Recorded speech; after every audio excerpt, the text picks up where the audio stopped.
We're now joined by head men's hockey coach Jaymie Harrington.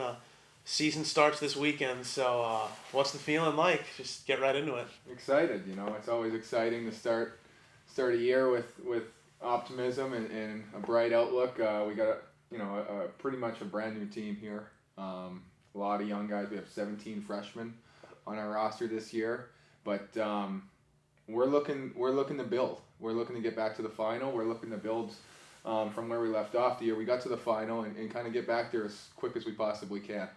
And you did have a very strong class, group of leaders with that team that did get to the conference finals, and then even last year you lost a guy like Ted Walsh. So with 17 freshmen, do you have any veteran players you see stepping up to fill a leadership role?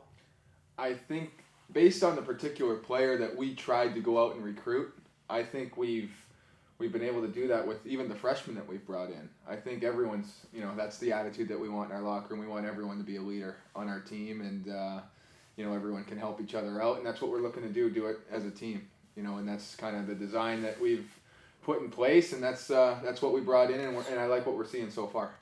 And you have brought back some of that leadership from those successful teams 2 years ago. Roscoe Sweeney now on as an assistant coach. Can you talk about what he's brought now from a different side of the game? He's hungry.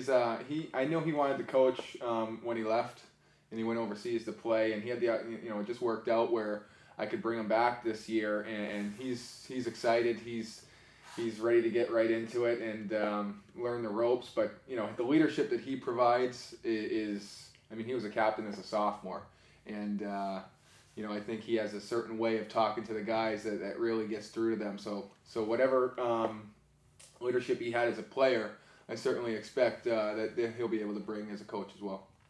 And have you noticed anything? Because there are still a few guys on the team who Roscoe played with. Is there any?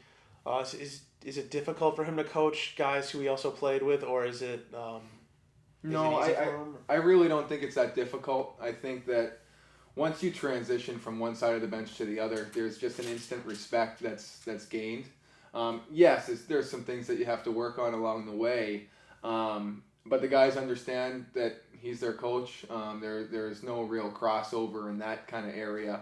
And Rock's been out for a year too. It's not like he's just graduated and came back. He's been out playing for the last year, so it was good for him to have that year away. But now that he's back, there's no issues there, and it's all systems go. Oh, was there anything you've been trying to focus on improving from last year, whether it be offense, defense, it's just Everything. everything? And pretty much everything we're trying to improve on from last year. Most importantly, to be honest with you, is our approach to the game. Our mental toughness is certainly something that we want to see grow from last year to this year. But overall, just getting back to where we were on our ascent to becoming Northeast 10 champions is what we're looking to do. And again, with 17 freshmen on the team, is there any strategy difference, or are they guys you can just plug into the same system that you've established because you have been here for quite a while now? These guys actually, I think, give us an opportunity to do a little bit more in certain areas. And I don't think necessarily any big strategical change, rather than just making sure we're executing in what we're trying to execute day in and day out.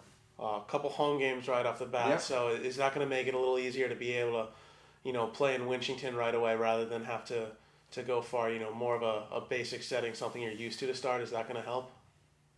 I think, to be honest with you, I don't think it matters where we play. I think what matters is, how we approach it, how we prepare, and what our, mentally how we prepare as well. I think the venue, we could be playing in the Boston Garden, it wouldn't matter to me.